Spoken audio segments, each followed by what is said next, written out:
There aren't too many video game franchises that you can point to as the progenitors of entire genres, but Wolfenstein is definitely one of these.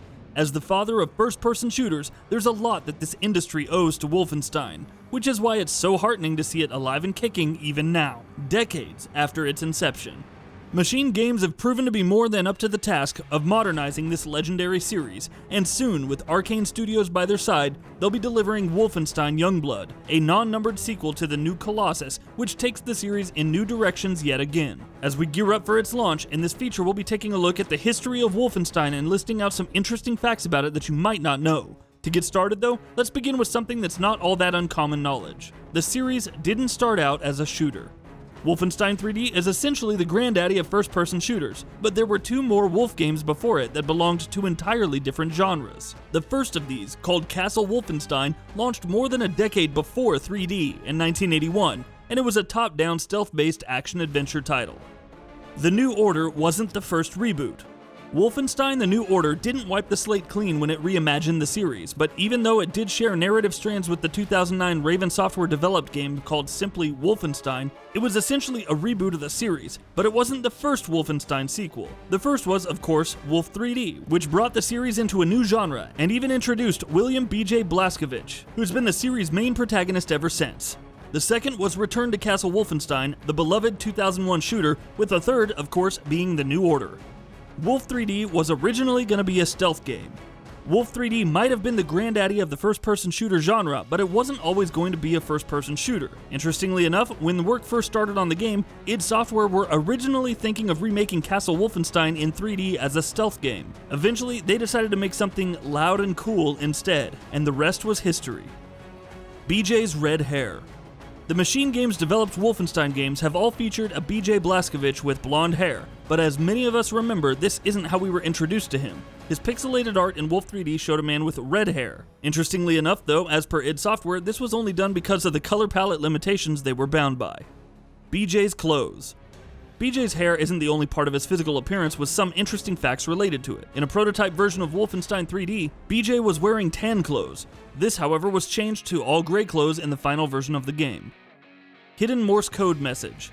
Chapter 3 of Wolf 3D plays a music track that's characterized by several beeps and boops. This isn't just an interesting musical choice though. As it turned out, it's actually a hidden Morse code message, relaying the objective of a mission to eliminate Hitler, while also mentioning that it is imperative that the mission is completed in 24 hours.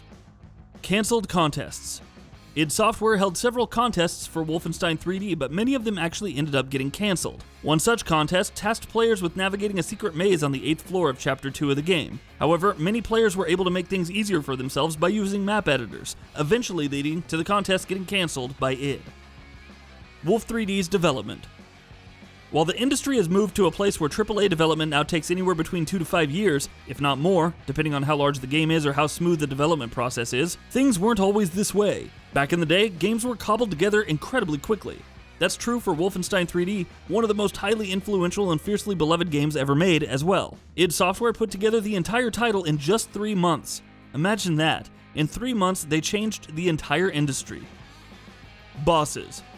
Wolfenstein 3D had some interesting bosses. There was the commonly known and iconic Mecha Hitler, of course, but he's not what we're focusing on here. A pair of bosses went by the names Hans Grusa and Gretel Grusa. As you've probably put together, going just by their names, they were named after the children's story Hansel and Gretel. Dracula movie. B.J. Blazkowicz has even ventured beyond video games. His character was featured in the 2005 German film Der Goldene Nazi-Vampir von Absum Spy, which saw William Blazkowicz uncover information regarding various conspiracies in a castle on the Austrian Alps. One bit of information he had to recover in particular was to discover the identity of the person who stolen Count Dracula's remains. Doom connections. FPS progenitors Wolfenstein and Doom share more than just the impact they've had on the genre, and the fact that they've both been handled by id Software. Doom RPG and its sequel saw the Marine Stan Blazkowicz taking on a leading role, and as his name may have given away, he traces his lineage back to BJ. Commander Keen. Doom isn't the only id Software franchise that BJ has had an influence on. In fact, Billy Blaze, the protagonist of the side-scrolling platforming series Commander Keen, is the grandson of B.J. Blazkowicz, and also his namesake. What's even more interesting is that former id Software figures such as John Romero and Tom Hall have also stated that Doom Guy, yes that Doom Guy, descends from Billy Blaze. wheelchair. The fact that he can't use his legs and has just woken up from a long coma at the beginning of the new Colossus doesn't keep BJ down. In fact, he gets into a wheelchair, after which it's business as usual for him for an entire mission, which sees him mowing down Nazis while he's still in that wheelchair. As it turns out, MachineGames were inspired to do this after watching videos of people in wheelchairs performing skateboard tricks. Youngblood was originally going to be a solo title. The upcoming Wolfenstein Youngblood is going to put BJ's twin daughters Jess and Soph in the driver's seat together in order to deliver a co-op experience. But when development on the game first began, this wasn't part of the plan. Originally, the game was going to focus on only one of the two twins and was meant to be a solo title. However, after internal testing, the developers expanded upon the game's design and its story to make it a co-op centric experience. Youngblood is the series' biggest game to date. Though Youngblood is technically not a numbered sequel, doesn't star the series' main protagonist, and isn't a full-priced release, it's not going to be lacking in content. MachineGames have said that this is the biggest and meatiest Wolfenstein game to date, but also with much more content to tackle, all of which will allegedly amount to 25 to 30 hours of gameplay in total. And that wraps it up. If you like what we're doing, please consider subscribing to our channel. We upload new videos daily. Also, don't forget to switch on the bell notification icon, that way you don't miss out on any of our videos.